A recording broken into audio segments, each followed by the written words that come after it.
Hello, hello everyone. Happy New Year's. So good to see you all. I am back on the Kendra Card Challenge design team, and I'm going to be kicking off creating two cards for Challenge 21 using the Kendra Card Challenge January 2026 bonus printable.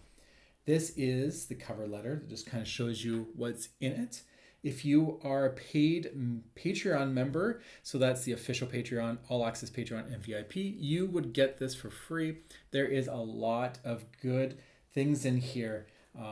We have the pattern papers, there's some cutaways, there's black and white images that you can color yourself. There's some sentiments, and then here are some colored images, and it's Valentine themed. Valentine's is still a month away, but it's definitely a good time to get started. And I printed off some of them. As you can see, I've already used them, but look how pretty they are. We have this, these are just some of the pattern papers that are in here. I only printed the ones that I needed. We have some kind of like a hatched background. It's almost like a stitch. This beautiful polka dotted red background. There's some hearts, and then here are two more here. Just such vibrant, beautiful papers. I did print this on my Epson printer using the premium matte paper that they sell. It is by far one of the best that I've used. It gives you such beautiful colors.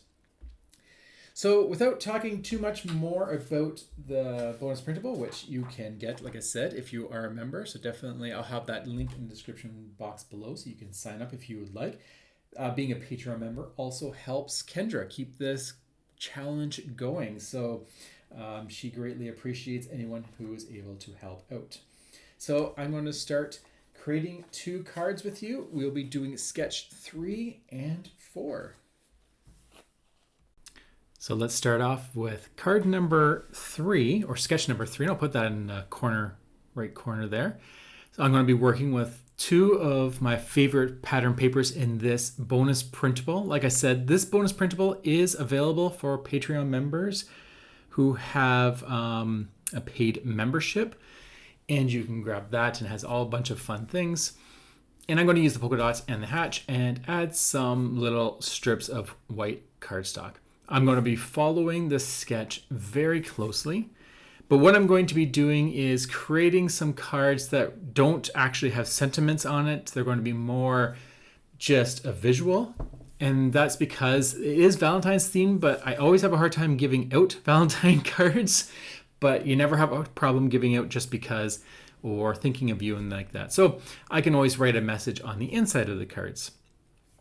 And this is very simple. So I have cut a piece of pattern paper which is matching the white background on this sketch. So you do not have to do a white background. You can do whatever you want. And that measures 4 by 5.25. And then the strip across, because I'm not following the cutting guides, I just cut a strip that's, I believe, 6 inches or maybe a little bit taller than that, right across. And then that allows me just to snip off easily. If you're following the sketch guide, then you wouldn't need to do that much. You would have everything perfectly measured out. I am then going to prop this up with some foam tape just to give it a little bit of dimension from the card base. This tape is about 1/16 of an inch. It's relatively thin. You can also use some scrap paper if you would like. This is one of the simplest sketches that is in this collection. There are quite a few of them that are a little more labor intensive, if that's the right way of saying it. It's not hard, it's just a little bit more work. So we're lucky to start off with a nice, easy sketch. I actually forgot to record me making these elements, but you'll see me do it in the next sketch. But these are just some Valentine themed products that I got from Concord and 9th. And it just has these little birds and some sprigs. And I thought that was a nice little addition to the card instead of using the sentiment. So you don't need to follow the sketch exactly. You don't have to have a sentiment up there, but I'm going to be following it as inspiration. And instead of a sentiment, I'll just put my focal point there. And there we go. There's sketch number 3. Now we're moving on to sketch number 4, and I will put that in the corner, the image. This is actually the August 2025 sheet load of cards by Call Me Crafty Al. I will put her YouTube channel down below in case you're not familiar with her, but this sketch is from her challenge, and that is something that Kendra Card has actually used before in different challenges. And I think that's kind of nice when you can merge 2 different challenges into one. I also want to say that this hop does have a giveaway at the end. So if you want to partake in this, you will need my secret code. And I believe the code question is, which challenge did I start with? I lost my question. I had it in front of me, but I lost it. But that's essentially what it is. The answer is challenge number 2. So that's when I first started Kendra Card Challenge. And so you need to add that to the spreadsheet, and it will be linked down in the description below. And then you have a chance of winning. So you want to watch everybody's video in this hop, and you will be able to enter that many times. Just listen to when they first started Kendra Card Challenge. And so like I said, I started in challenge number 2. Okay, so now back to the sketch. I've cut all the pieces out. Because I'm not following the sketch, I did manipulate the heart pattern paper just a bit so that I had the hearts always facing upwards.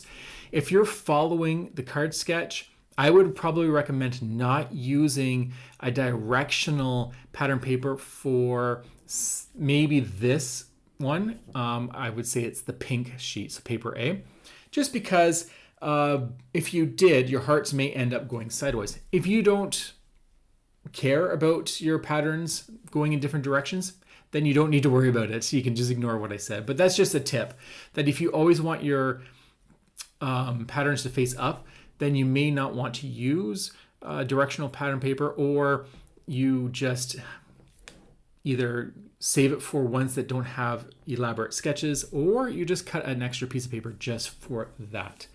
I didn't do it for the diagonal stripes, and you can see they're all going in different directions. So I should have done that. I wish I had done that with that one too, but it's not as big as of a deal. The hearts being sideways or upside down would be way more noticeable. I'm just going to follow this sketch exactly, put everything down. Another tip I would have recommended is don't glue down your red layer. In the sketch, it's white. I wouldn't glue that down until you had everything down, because I would work on getting everything aligned, and if it wasn't perfectly aligned at the end, I would trim it down a bit just to make it fit. But sometimes I just get carried away gluing and we just end up with that. But luckily, everything fit pretty well. So here's the stamp set that I used in card number 1 that I forgot to record. And I'm just going to grab 2 sprigs and the little bird there, and we'll stamp them out in some different shades of red. Luckily, I have some pink fresh inks that match this digital paper very well. And so I'm using coral reef and passion fruit, and I believe candy apple.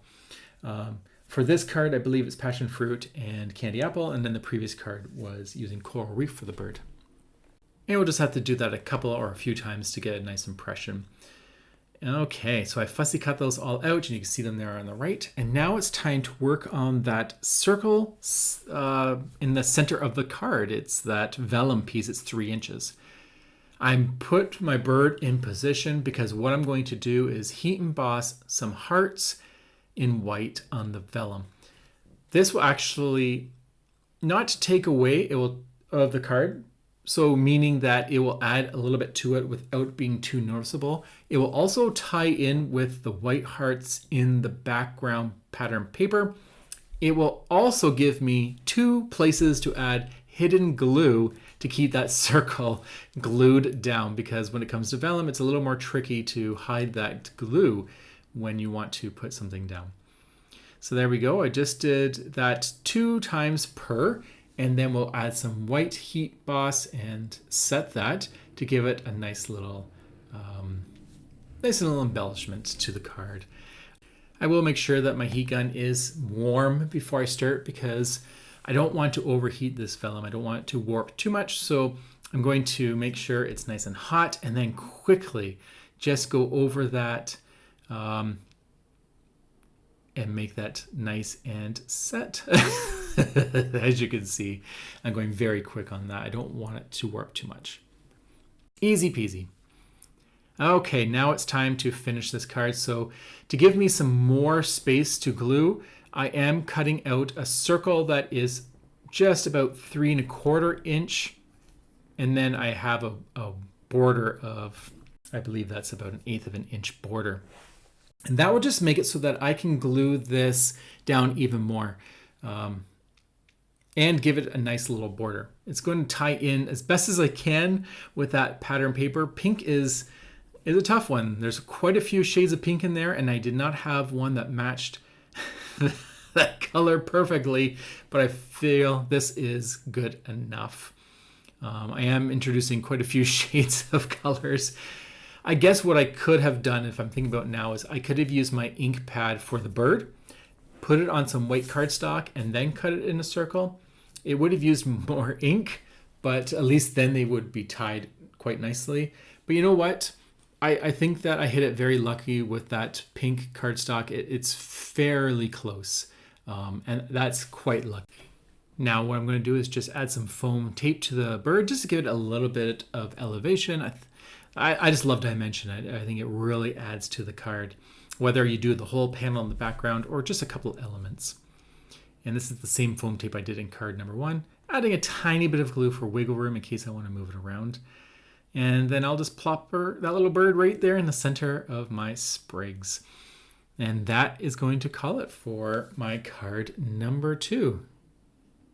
Or in this case, sketch number 4. I do hope that you enjoyed this. I'll show you the 2 cards that I created. This is the Kendra Card Challenge 21. Do not forget, this is a hop, so check out everybody else's videos. Get it signed in on that spreadsheet. Make sure you have as many entries as you possibly can to win the prize that is going to be announced later on Cards by Kendra's YouTube channel. Everything will be in the description box below. I hope you have a fantastic day. I hope your New Year's was amazing. And until the next time, have a great day, and I'll talk to you all later. Bye.